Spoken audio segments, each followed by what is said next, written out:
Bayangkan di tahun 2025 ini, sebuah kabar yang sudah lama dinantikan akhirnya mulai menemukan titik terang. Setelah sekian lama para pensiunan menunggu kepastian, kini hadir informasi resmi yang benar-benar menyentuh kehidupan sehari-hari mereka. Pemerintah melalui Menteri Keuangan yang baru saja dilantik akhirnya memberikan jawaban yang pasti.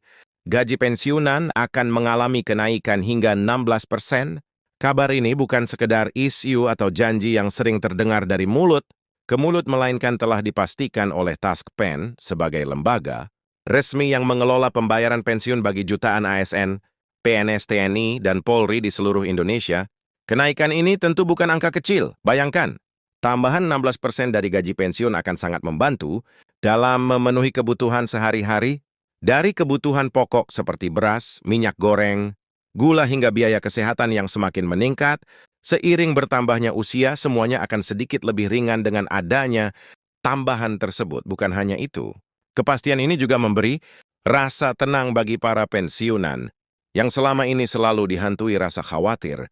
Apakah uang pensiun cukup untuk bertahan di tengah harga-harga yang terus naik? Lebih dari itu, kabar ini juga menjadi bukti nyata bahwa pemerintah masih memperhatikan nasib para pahlawan, pengabdi negara yang sudah mengabdikan puluhan tahun tenaga dan pikirannya.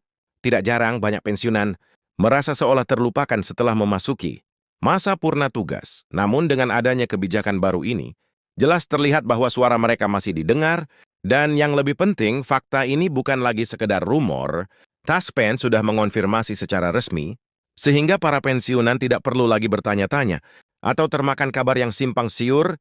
Semua sudah jelas, sudah pasti, dan sudah ada jadwal yang akan dijalankan di tahun 2025 ini. Jadi mari kita bahas bersama secara lebih detail apa makna kenaikan 16 ini, bagaimana mekanismenya, kapan mulai berlaku, serta dampaknya terhadap para pensiunan dan keluarga mereka. Mari kita bayangkan lebih jauh bagaimana sebenarnya kenaikan gaji pensiunan 16% ini akan berjalan, dan apa artinya bagi kehidupan nyata jutaan orang di Indonesia ketika Taspen secara resmi menyampaikan bahwa angka ini sudah diputuskan. Tentu pertanyaan besar yang muncul di benak para pensiunan adalah bagaimana mekanisme kenaikan itu dihitung, kapan uang tambahan itu benar-benar akan cair, dan seberapa besar dampaknya bisa dirasakan dalam keseharian. Karena bagi para pensiunan, setiap rupiah memiliki arti. Uang pensiun bukan hanya sekedar nominal di atas kertas, melainkan menjadi sumber utama untuk bertahan hidup, menjaga kesehatan, dan memberi ketenangan di masa tua. Dalam konteks ini, Menteri Keuangan yang baru punya peran sangat penting.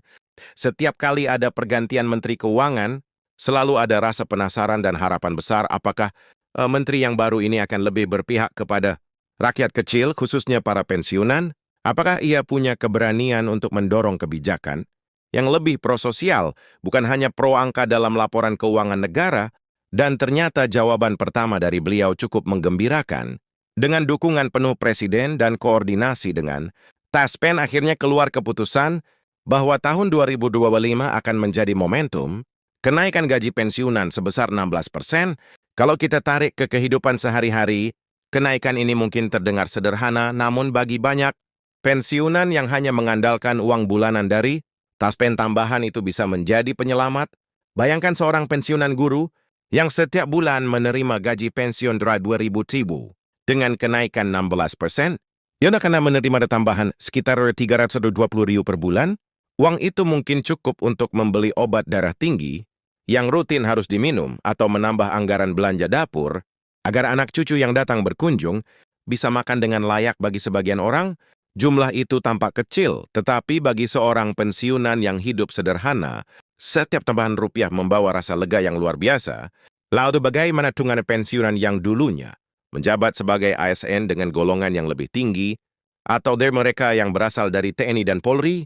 Tentu saja kenaikannya akan lebih besar.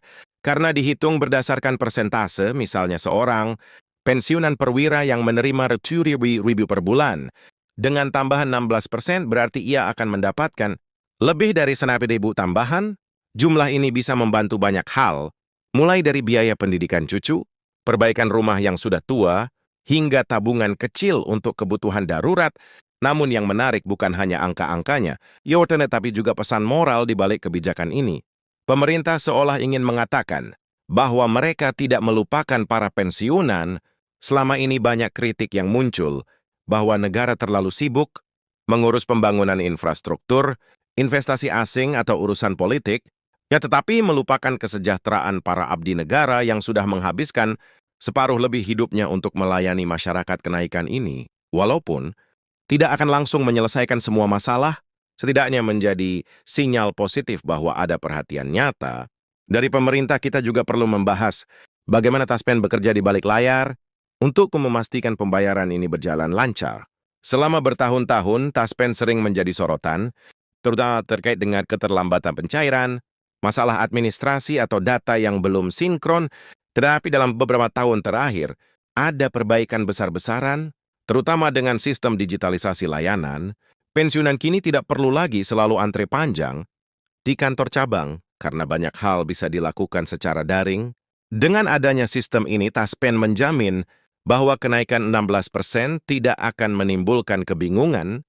Semua akan otomatis terhitung di dalam slip pembayaran bulanan. Bayangkan seorang pensiunan di desa terpencil di Sulawesi atau Kalimantan yang dulu harus menempuh perjalanan jauh ke kota hanya untuk mengecek status pembayaran ini dengan ponsel sederhana yang sudah terhubung ke aplikasi Taspen atau melalui SMS banking. Ia bisa langsung melihat bahwa gaji, pensiunnya sudah bertambah. Inilah si perubahan nyata yang dirasakan, bukan hanya janji. Selain itu kenaikan gaji pensiun ini juga punya dampak luas pada roda perekonomian. Ketika jutaan pensiunan mendapatkan tambahan penghasilan, mereka akan membelanjakan uang itu di pasar-pasar lokal, warung-warung kecil, atau untuk jasa kesehatan di sekitar tempat tinggal. Hampir de kesituan tisa sangguang. Uang itu berputar dan menghidupkan ekonomi rakyat. Jadi, kenaikan ini tidak hanya membantu individu, tetapi juga mendorong pertumbuhan ekonomi di level bawah. Namun tentu saja, kita tidak bisa menutup mata bahwa masih ada tantangan. Kenaikan gaji pensiunan berarti juga menambah beban pada APBN. Banyak ekonom yang mengingatkan bahwa kebijakan seperti ini harus dikelola dengan hati-hati agar tidak menimbulkan defisit terlalu besar, tetapi di sisi lain, kita juga harus menyadari bahwa membiarkan pensiunan hidup dalam kesulitan adalah ketidakadilan yang jauh lebih besar. Mereka sudah memberikan segalanya di masa muda. Mereka sudah selayaknya. Negara hadir untuk memberi penghargaan di masa tua. Menariknya, beberapa analisis menunjukkan bahwa kenaikan 14 ini adalah bagian dari strategi pemerintah untuk meredam keresahan sosial di kalangan pensiunan. Kita tahu di media sosial, banyak pensiunan atau keluarga, mereka yang sering menyuarakan kekecewaan terhadap kebijakan pemerintah. Dengan adanya kebijakan ini, diharapkan kepercayaan publik bisa kembali menguat. Ini juga penting secara politik, karena dukungan dari ketua pensiunan tidak bisa dianggap remeh. Mereka memiliki jaringan sosial yang luas. Mereka mendidik generasi berikutnya, dan suara mereka masih berpengaruh dalam percaturan opini publik. Kalau kita lihat lebih dalam, angka 16% sebenarnya bukan angka yang muncul begitu saja. Ada proses panjang di baliknya. Tim dari Kementerian Keuangan, Bappenas dan Taskin melakukan kajian mendalam, memperhitungkan inflasi, kenaikan harga kebutuhan pokok, serta kondisi fiskal negara. Yudara eng kabene bebedenggal trade eng realistis. Bukan asal-asalan, memang sebagian pensiunan mungkin berharap kenaikannya bisa lebih besar, misalnya 20 atau 25%. Tetapi pemerintah tampaknya memilih angka yang aman, agar tetap bisa dijalankan tanpa mengorbankan stabilitas anggaran. Sekarang mari kita renungkan sejenak bagaimana perasaan para pensiunan. Saat mendengar kabar ini, ada rasa lega, tentu saja karena penantian panjang akhirnya terjawab. Tapi di sisi lain, ada juga rasa haru. Banyak di antara mereka yang sudah berusia lanjut. Bahkan ada yang kesehatannya mulai menurun drastis. Bagi mereka, tambahan uang ini bukan sekedar materi, tetapi juga simbol bahwa perjuangan mereka dulu tidak sia-sia, bahwa negara masih peduli. Bahkan kalau kita melihat percakapan, sehari-hari di warung kopi atau di pos ronda, kabar tentang kenaikan gaji pensiunan, ini menjadi topik hangat. Orang-orang membicarakannya dengan berbagai sudut pandang. Ada yang merasa sangat bersyukur, ada yang membandingkan dengan negara lain. Ada juga yang masih skeptis, apakah benar-benar akan cair tepat waktu? Semua itu menunjukkan betapa pentingnya ISU ini dalam kehidupan masyarakat.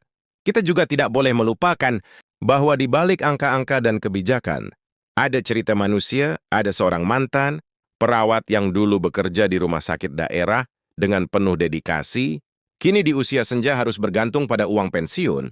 Ada seorang polisi lalu lintas yang puluhan tahun menjaga jalan raya, kini menghabiskan waktunya bersama cucu. Ada seorang guru honorer yang akhirnya diangkat menjadi PNS menjelang pensiun, kini menikmati gaji pensiun sederhana. Semua kisah itu mendapat sentuhan baru dengan adanya kenaikan ini, dan tentu saja perjalanan tidak berhenti di sini. Para pensiunan masih berharap agar di masa mendatang, pemerintah akan terus melakukan evaluasi, menyesuaikan gaji pensiun dengan kondisi ekonomi, dan memperbaiki sistem layanan, karena pada akhirnya, kesejahteraan pensiunan bukan hanya soal uang, tetapi juga soal rasa dihargai, rasa aman dan rasa tenang menjalani masa tua. Itulah sebabnya pembahasan kita hari ini sangat penting. Kita tidak hanya bicara tentang 16%, tetapi juga tentang bagaimana negara memperlakukan warganya yang sudah berjuang. Kita bicara tentang harapan, tentang janji, dan tentang masa depan yang lebih baik bagi para pensiunan Indonesia.